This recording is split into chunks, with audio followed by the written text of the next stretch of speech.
Since the dawn of time, stories have played an integral part in being human. Good stories teach lessons, impart morals, try and explain the origins of the universe, and of course, entertain. But some stories spark the imaginations of creators, inspire the courageous and ambitious, fuel the fire within the hearts of explorers, and allow us to see beyond our own reality. These are great stories. So how about this next story? Will it be good? Or will it be great? Let's find out, shall we?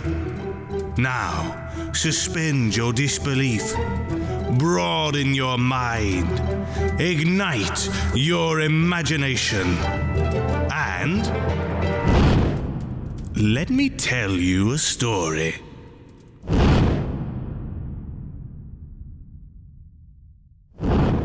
This is the story of Donkey Skin.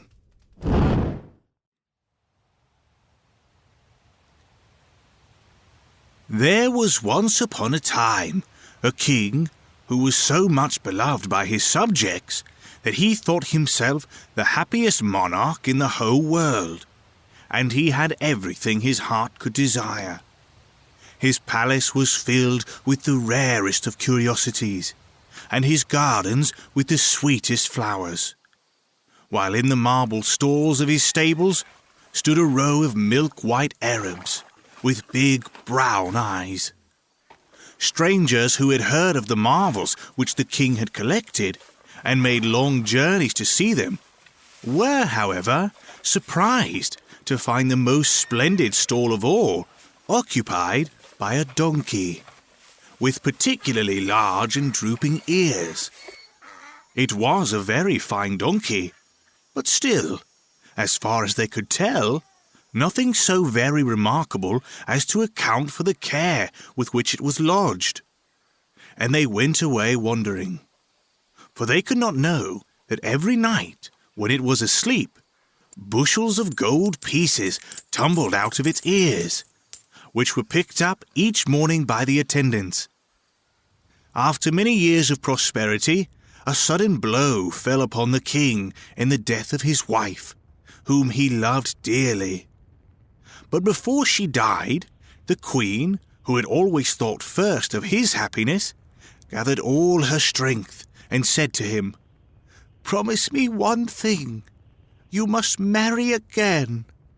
I know for the good of your people as well as of yourself. But do not set about it in a hurry.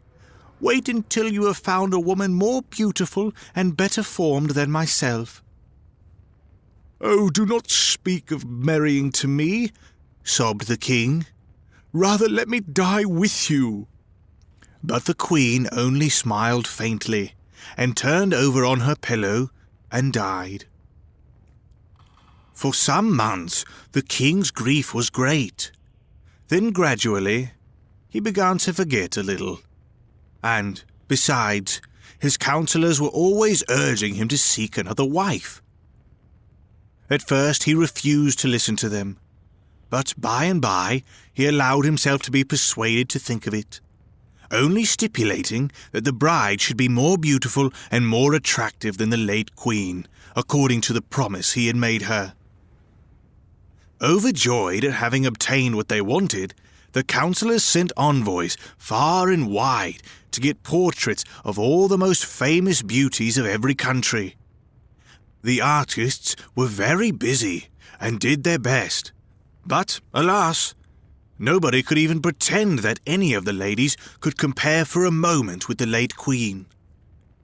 At length, one day, when he had turned away discouraged from a fresh collection of pictures, the king's eyes fell on his ward, who had lived in the palace since she was a baby, and he saw that, if a woman existed on the whole earth more lovely than the queen, it was his ward. He at once made known what his wishes were, but the young girl, who was not at all ambitious, and had not the faintest desire to marry the king, was filled with dismay and begged for time to think about it. That night, when everyone was asleep, she started in a little car drawn by a big sheep and went to consult her fairy godmother. "I know what you have come to tell me," said the fairy when the maiden stepped out of the car, "and if you don't wish to marry him, I will show you how to avoid it. Ask him to give you a dress that exactly matches the sky. It will be impossible for him to get done, so you will be quite safe." The girl thanked the fairy and returned home again. The next morning, when the king came to see her, she told him that she could give him no answer until he had presented her with a dress the colour of the sky. The king, overjoyed at this answer, sent for all the choicest weavers and dressmakers in the kingdom, and commanded them to make a robe the colour of the sky without an instant's delay, or he would cut off their heads at once. Dreadfully frightened by this threat, they all began to dye and cut and sew.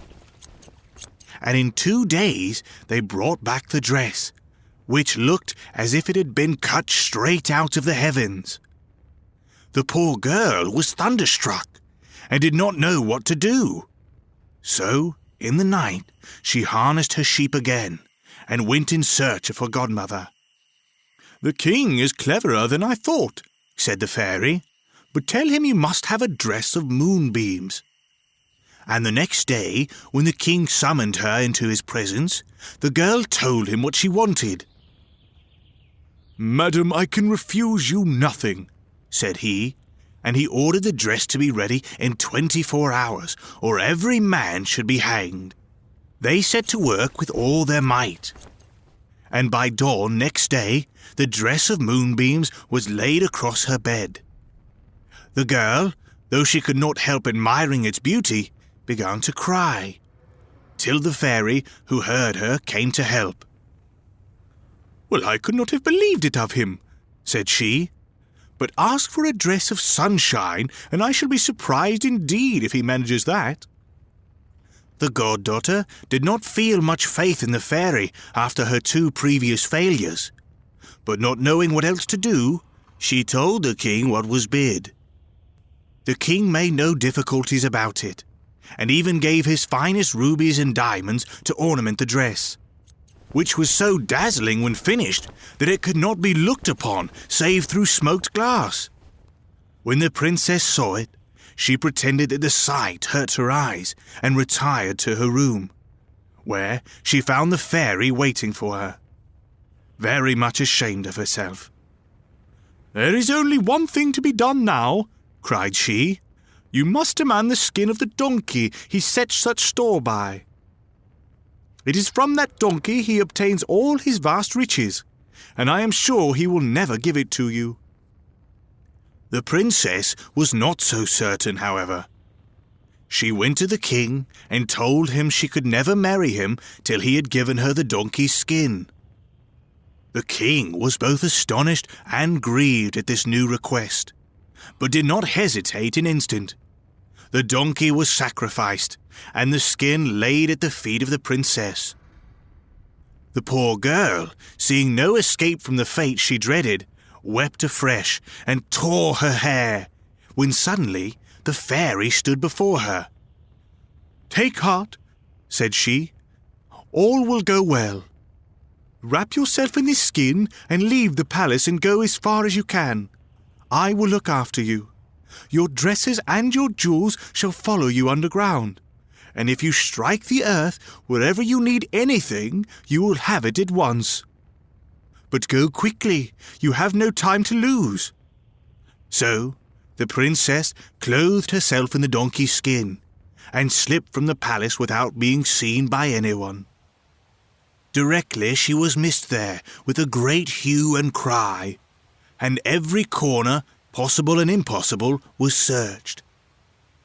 Then the king sent out parties along the roads, but the fairy threw her invisible mantle over the girl when they approached, and none of them could see her. The princess walked a long, long way, trying to find someone who would take her in and let her work for them. But though the cottagers, whose houses she passed, gave her food from charity, the donkey's skin was so dirty they would not allow her to enter their houses. For her flight had been so hurried, she had no time to clean it. Tired and disheartened at her ill fortune, she was wandering one day past the gate of a farmyard, situated just outside the walls of a large town, when she heard a voice calling to her. She turned and saw the farmer's wife sitting among her turkeys, and making signs to her to come in. "I want a girl to wash the dishes and feed the turkeys and clean out the pigsty," said the woman, "and to judge by your dirty clothes, you would not be too fine for the work." The girl accepted her offer with joy, and she was at once set to work in a corner of the kitchen, where all the farm servants came and made fun of her, and the donkey's skin in which she was wrapped. But by and by they got so used to the sight of it that it ceased to amuse them, and she worked so hard and well that her mistress grew quite fond of her. And she was so clever at keeping sheep and herding turkeys that you would have thought she had done nothing else during her whole life. One day she was sitting on the banks of a stream, bewailing her wretched lot, when she suddenly caught sight of herself in the water. Her hair and part of her face were quite concealed by the donkey's head, which was drawn right over her like a hood, and the filthy matted skin covered her whole body. It was the first time she had seen herself as other people saw her, and she was filled with shame at the spectacle. Then she threw off her disguise and jumped into the water, plunging in again and again, till she shone like ivory. When it was time to go back to the farm, she was forced to put on the skin which disguised her, and now seemed more dirty than ever. But as she did so, she comforted herself with the thought that tomorrow was a holiday, and that she would be able to, for a few hours, forget that she was a farm girl and be a princess once more. So, at break of day, she stamped on the ground, as the fairy had told her, and instantly the dress like the sky lay across her tiny bed. Her room was so small that there was no place for the train of her dress to spread itself out. But she pinned it up carefully when she combed her beautiful hair and piled it on top of her head, as she had always worn it. When she had done, she was so pleased with herself that she determined never to let a chance pass of putting on her splendid clothes, even if she had to wear them in the fields, with no one to admire her but the sheep and turkeys. Now the farm was a royal farm, and one holiday, when Donkey Skin, as they had nicknamed the princess, had locked the door of her room and clothed herself in her dress of sunshine, the king's son rode through the gate and asked if he might come in and rest himself a little after hunting. Some food and milk was set before him in the garden, and when he felt rested, he got up and began to explore the house, which was famous throughout the whole kingdom for its age and beauty. He opened one door after the other, admiring the old rooms, when he came to a handle that would not turn. He stooped and peeped through the keyhole to see what was inside, and was greatly astonished at beholding a beautiful girl, clad in a dress so dazzling that he could hardly look at it. The dark gallery seemed darker than ever as he turned away, but he went back to the kitchen and inquired who slept in the room at the end of the passage. The scullery maid, they told him, whom everybody laughed at and called Donkey Skin. And though he perceived there was some strange mystery about this, he saw quite clearly there was nothing to be gained by asking any more questions. So he rode back to the palace, his head filled with the vision he had seen through the keyhole. All night he tossed about, and awoke the next morning in a high fever. The queen, who had no other child and lived in a state of perpetual anxiety about this one, at once gave him up for lost, and indeed his sudden illness puzzled the greatest doctors, who tried the usual remedies in vain. At last they told the queen that some secret sorrow must be at the bottom of all this, and she threw herself on her knees beside her son's bed and implored him to confide his trouble in her. If it was ambition to be king, his father would gladly resign the cares of the crown and suffer him to reign in his stead. Or if it was love, everything should be sacrificed to get for him the wife he desired, even if she were the daughter of a king with whom the country was at war at present. "Madam," replied the prince, whose weakness would hardly allow him to speak, "do not think of me so unnatural as to wish to deprive my father of his crown. As long as he lives, I shall remain the most faithful of his subjects. And as to the princesses you speak of, I have seen none that I should care for as a wife, though I would always obey your wishes, whatever it might cost me." "Ah, my son," cried she, "we will do anything in the world to save your life and ours too. For if you die, we shall die also." "Well then," replied the prince, "I will tell you the only thing that will cure me. A cake made by the hand of Donkey Skin." "Donkey Skin?" exclaimed the queen, who thought her son had gone mad. "And who or what is that?" "Madam," answered one of the attendants present, who had been with the prince at the farm, "Donkey Skin is, next to the wolf, the most disgusting creature on the face of the earth. She is a girl who wears a black, greasy skin and lives at your farmer's as a henwife."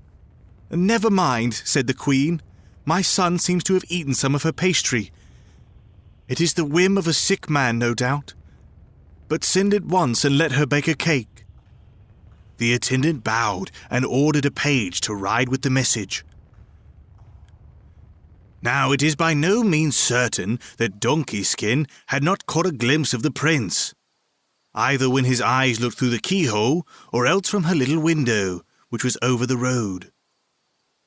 But whether she had actually seen him or only heard him spoken of, directly she received the queen's command, she flung off the dirty skin, washed herself from head to foot, and put on a skirt and bodice of shining silver. Then, locking herself in her room, she took the richest cream, the finest flour, and the freshest eggs on the farm, and set about making her cake. As she was stirring the mixture in the saucepan, a ring that she sometimes wore in secret slipped from her finger and fell into the dough. Perhaps Donkey Skin saw it, or perhaps she did not. But anyway, she went on stirring, and soon the cake was ready to be put in the oven. When it was nice and brown, she took off her dress and put on her dirty skin, and gave the cake to the page, asking at the same time for news of the prince. But the page turned his head aside and would not even condescend to answer. The page rode like the wind, and as soon as he arrived at the palace, he snatched up a silver tray and hastened to present the cake to the prince. The sick man began to eat so fast that the doctors thought he would choke, and indeed he very nearly did, for the ring was in one of the bits which he broke off, though he managed to extract it from his mouth without anyone seeing. The moment the prince was left alone, he drew the ring from under his pillow and kissed it 1,000 times.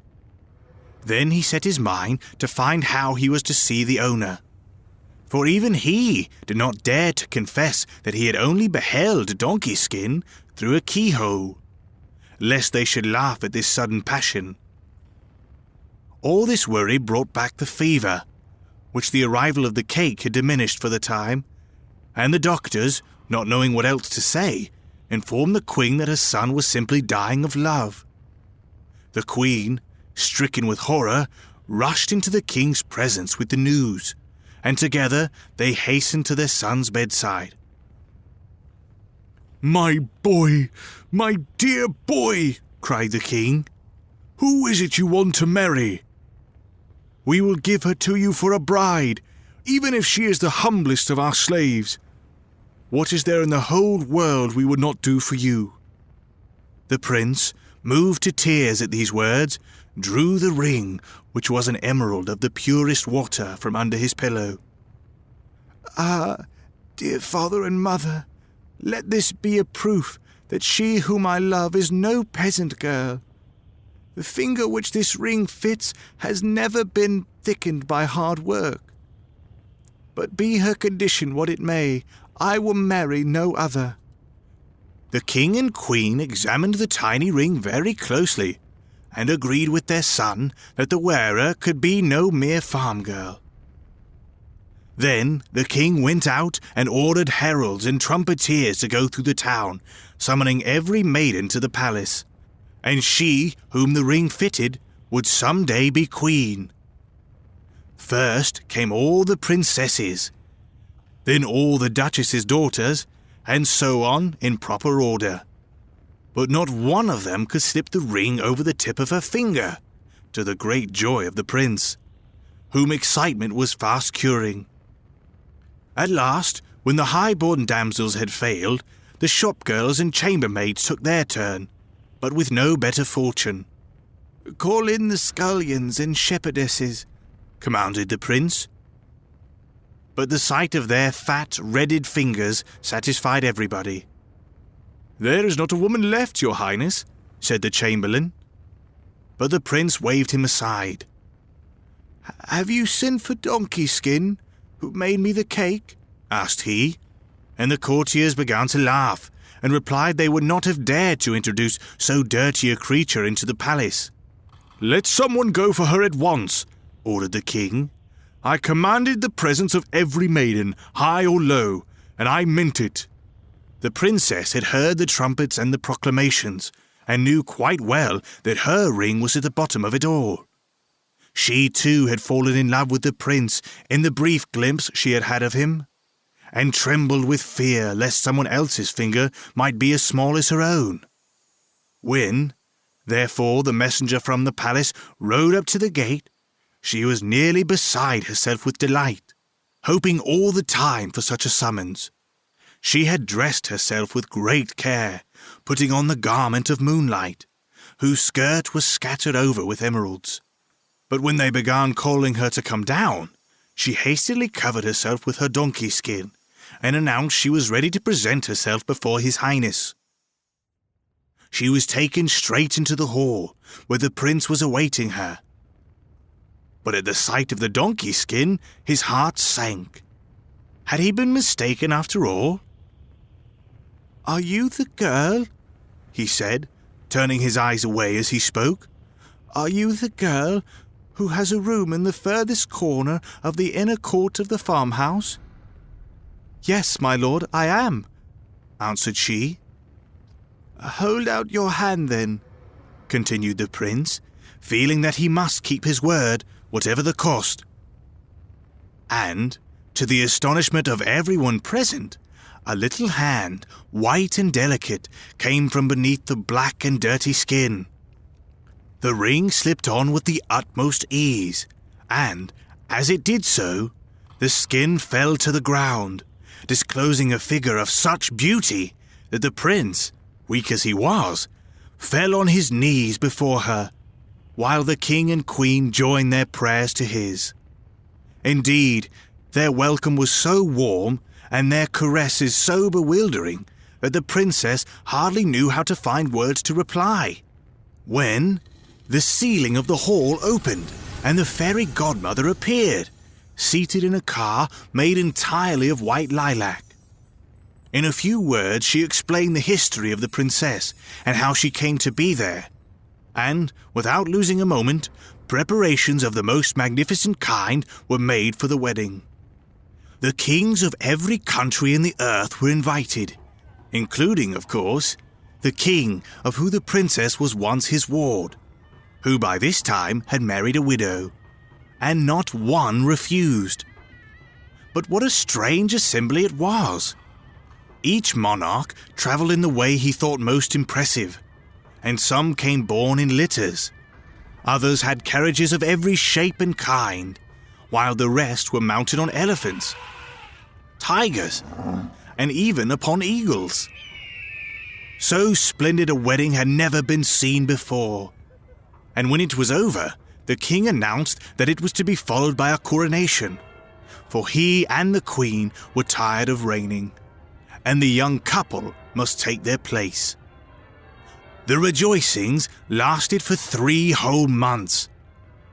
Then the new sovereigns settled down to govern their kingdom, and made themselves so much beloved by their subjects that when they died, 100 years later, each man and woman mourned them as they were their own father and mother. So, was it a good story? Or was it a great story? Don't worry if you don't know, because the difference between a good story and a great story all depends on who's listening. So, whether they're heard round the fire, read in the pages of a book, acted out in a play, or simply absorbed with the inventions of the era, stories will continue to shape us as long as we keep listening. Now, ask yourself, did this story shape you? Until next time, if you'll have me, and if you will, let me tell you a story. Let Me Tell You a Story is a Railcar Studios production. For more information on the show and how you too can become a storyteller, visit lmtys.com.